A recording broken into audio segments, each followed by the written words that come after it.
আপনাদের যদি ধর্মীয় বিশ্বাস হয় ভগবান সারা পৃথিবীকে সৃষ্টি করেছে, তাহলে আপনার ভগবান আপনাদের ধর্মীয় বিশ্বাস অনুযায়ী তাহলে মুসলমানদেরও সৃষ্টি করেছে। যদি সারা পৃথিবীকে সৃষ্টি করে, খ্রিস্টান তো সৃষ্টি করেছে, সব সৃষ্টি করেছে, তাহলে আপনার ভগবান যদি আপনাদের ধর্মীয় বিশ্বাসে মুসলমানকে সৃষ্টি করে থাকে, আপনি কিসের হিন্দু যে আপনি মুসলমানকে ঘৃণা করছেন? আপনার ভগবান তো সৃষ্টি করেছে। ঠিক একইভাবে যারা মুসলিম সম্প্রদায় আছে, তাদের ধর্মীয় বিশ্বাস আল্লাহ সারা পৃথিবীকে সৃষ্টি করেছে। যদি আল্লাহ সারা পৃথিবীকে সৃষ্টি করে এই বিশ্বাসটা ঠিক থেকে থাকে, আপনাদের এই বিশ্বাস কথার সাথে বিশ্বাস যদি ঠিক থাকে, তাহলে বলুন আল্লাহ যদি হিন্দুকে সৃষ্টি করে থাকে, আপনি কত বড় মুসলিম নয় যে আপনি হিন্দুকে ঘৃণা করবেন? এটা আমাদের মধ্যে লাগিয়ে দেওয়া হচ্ছে।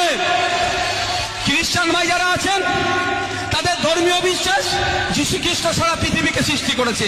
তাদের সত্যিকারের যদি ধর্মীয় বিশ্বাস থাকে, তাহলে যীশু খ্রিস্ট অন্য ধর্মকেও সৃষ্টি করেছে, ধর্মের মানুষেরও সৃষ্টি হয়েছে। তাহলে সে কত বড় খ্রিস্টান, যীশু খ্রিস্টের ওপরে গিয়ে অন্য ধর্মের মানুষকে ঘৃণা করছে? আমরা কেউ কাউকে ঘৃণা করি না, আমাদের মধ্যে ঢুকিয়ে দেওয়া হচ্ছে ঘৃণা, হচ্ছে না? আমাদের মধ্যে ঘৃণা ঢুকিয়ে দেওয়া হচ্ছে।